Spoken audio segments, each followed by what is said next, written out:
विश्वनाथ चक्रवर्ती बता दें, अनुचार प्रकाश का बता दे, चूणिकाकार बता दे, और छोड़िए उन बातों को। आपके गुरु जी के पिताजी ने भी टीका लिखी है, उसी पुस्तक को अभी मंगाया जाए, अगर उसमें राधा शब्द हो मैं मुंह नहीं दिखाऊंगा तुम्हें। ऐसा हो ही नहीं सकता, अर्थ का अनर्थ है। नहीं, हमको कष्ट यह है कि हमको बोलना पड़ा बीच में, क्योंकि अगर अनिरुद्धाचार्य की जगह ये बात और कोई बोलता तो मैं कतई नहीं बोलता। देखिए, अनिरुद्धाचार्य जी इस समय टीवी पर छाए हुए हैं, लाखों लोग इनको सुन रहे हैं, तो ये तो यही समझेंगे ना कि अनिरुद्धाचार्य बोल रहे हैं। इसलिए आपके द्वारा कोई अपशब्द नहीं निकलना चाहिए। मैं आपसे वंदन करता हूं, कभी कोई अनर्थ करना हो तो विचार करके करिए। मैं और कोई बात नहीं, सबको क्षमा मांगता। भागवत जी के अष्टम स्कंद के 10वें अध्याय में लोग कहते हैं भागवत जी में राधा का नाम नहीं है, राधा का नाम नहीं है। ये लोग गलत कहते हैं, जो भी कहता है गलत कहते हैं।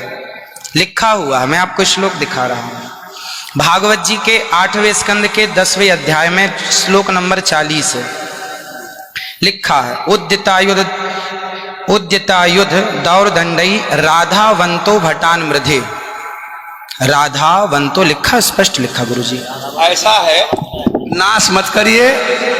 आधावंत है, आधावंत में दौड़ते हुए, या संधि हो गई है गुरुजी। नहीं नहीं, ये गलत बात आप जो है आयुधों को लेकर के आधावंत। गुरुजी गुरुजी गुरुजी गुरुजी गुरुजी, हम तो आपकी दास हैं, मत कीजिए ना। हमारे गुरुजी कहते हैं अयम अनर्थ ना ना गुरुजी, इसका अर्थ तो सुन लीजिए, इसका अर्थ तो सुन लीजिए। आप जब राधा बता रहे हो, सुनिए सुनिए गुरुजी, इसका अर्थ है राधावंतो भटान मृदेश का अर्थ गुरुजी ने बताया हमें। गुरुजी ने, हमारे गुरुजी, कोई गुरुजी नहीं बता सकता। हमारे गुरुजी कहते हैं बिल्कुल नहीं बना सकते, क्योंकि जब आप राधा बनाओगे तो सर्गे कहाँ जाएंगी गुरुजी? उदय ही हो गया गुरुजी। गुरुजी कहते हैं क्यों नहीं बोलते? गुरु शब्द है। अब चलिए, भागवत जी में दूसरा है बधू। बधू प्रयोग हुआ है, बधू प्रयोग हुआ है। तो बधू का प्रयोग ये है कि वहां श्री राधा रानी का ही स्मरण है। नहीं, लोग कहते हैं राधा नहीं है, तो राधा जी का जिक्र तो कई जगह है। राधा पदवाच्य बधू, इसका अर्थ संकेत अर्थ हो या लक्ष्यार्थ हो और व्यंग्यार्थ हो, इन तीनों अभिधावृत्तियों के द्वारा राधा शब्द एक भी जगह भागवत में नहीं है। इसलिए जहां बधू शब्द है वहां भी अर्थ राधा है। जहां बधू है, ऐसे पानी का अर्थ जल भी होता है। जहां राधा है, जहां बधू है वहां राधा है। ऐसे थोड़े होता है। जहां आप जैसे लोग देखिए, आप विश्व हैं। हमारे गुरुजी ने बताया, ये हमारी क्या ताकत की हम बताएं? शब्द ही अर्थानाम अभिव्यक्ति महाराज इनकी बात सारा विश्व सुनता है। महाराज श्री बोले हमारी बात 20 आदमी सुनते हैं। महाराज जी सुनता है सारा विश्व। त्रिपाठी जी, महाराज आचार्य जी, आपके चरणारविंद में मेरा निवेदन है कि अरे आप हटिए सामने से। आचार्य जी आप हटिए भैया। अरे नहीं, लेकिन ऐसा श्रीधर, आप विश्व को सुनाते इसलिए कह रहा हूँ। श्रीधर जी नहीं तो गलत सुना रहे। इन्हें हटाओ। कोई गुरु नहीं बता सकता यार। चलो गुरुजन का हम चलते हैं, अगर गिरिराज जी का आचार्य गुरुजी ने कहा है कि यहाँ जो राक्षस हैं वो राधा रानी का स्मरण करके, जो राक्षस हैं राधा रानी का स्मरण करके और युद्ध करने चले। जो राक्षस हैं भटान मृधे जो है, गुरुजी ने बताया कि जो राक्षस लोग हैं वो किसका स्मरण करके युद्ध करने चले? श्री राधा रानी का। ब्रह्म वैवर्त पुराण के अनुसार राधा ही मूल आधार है। यहां तक कि राम में भी राधा छिपा हुआ। आप राम का अर्थ समझिए, राम मतलब राधा, माँ मतलब माधव, दोनों का एक अक्ष है, तो राम हो गए। ये बातें स्वीकार है, लेकिन और जैसे बधू, जैसे आपने कहा कि राधा जी भगवान श्री कृष्ण ने अपने कहा आओ मेरे कंधे पर बैठ जाओ, तो किसको, कौन है वहां पर? राधा जी हैं तो हैं, वहां बधू है। याम गोपी मैंने अब कृष्णा, तो श्री राधा जी, कहने का तात्पर्य यह है कि भागवत जी में कहीं राधा का अभाव नहीं है। भागवत जी में वो कहीं भी शब्दानाम शब्दैहि अर्थानाम अभिव्यक्ति कई वृत्ति भवति। वृत्तयः कति संख्या का अविदावृत्त्या लक्षणावृत्त्या व्यंजनावृत्त्या शब्दानाम अर्थस्य अभिव्यक्तिर्भवति। अस्ति कश्चन विद्वान् वक्तुं शक्नोति।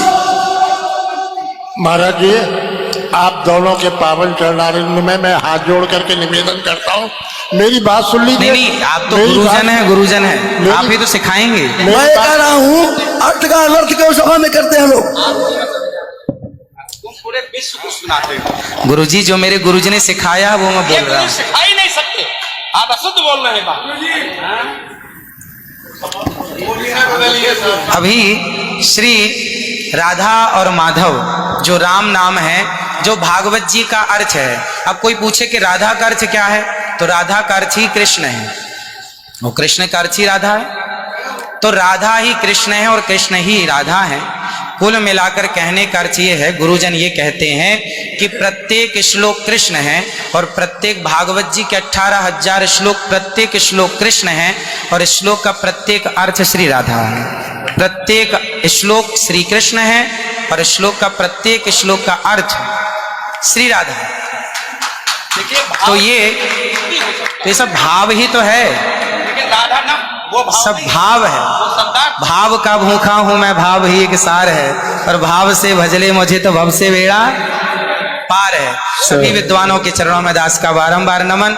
सबको जय श्रीमन नारायण, जय श्री कृष्ण। 2 मिनट कीर्तन कर ले। 1 मिनट रुको, मैं सबसे क्षमा मांगता हूँ। मेरा अनिरुद्धाचार्य के प्रति बड़ी श्रद्धा भाव है, बड़ा आदर है, लेकिन इनकी वाणी चूंकि पूरा विश्व सुन रहा है, ये चैनलों पर आते हैं।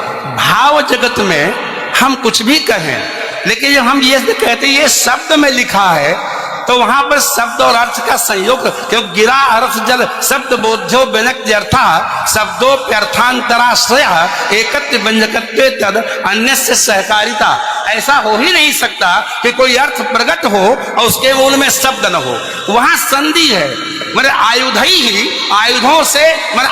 से युक्त होकर मैंने गदा तलवार तीर लेकर के वो राक्षस आधावन था दौड़े मारने के लिए। शुद्ध यही अर्थ है। किसी अभिधा से, किसी लक्षणा से, लक्षणा तब होती है जब मुख्यार्थ का बाद हो। मुख्यार्थ का बाद हो ही नहीं सकता। श्रीधर स्वामी बता दें, विश्वनाथ चक्रवर्ती बता दें, अनुचार प्रकाश का बता दे, चूड़िकाकार बता दे, और छोड़िए उन बातों को। आपके गुरु जी के पिताजी ने भी टीका लिखी है, उसी पुस्तक को भी मंगाया जाए। अगर उसमें राधा शब्द हो, मैं मुंह नहीं दिखाऊंगा कभी।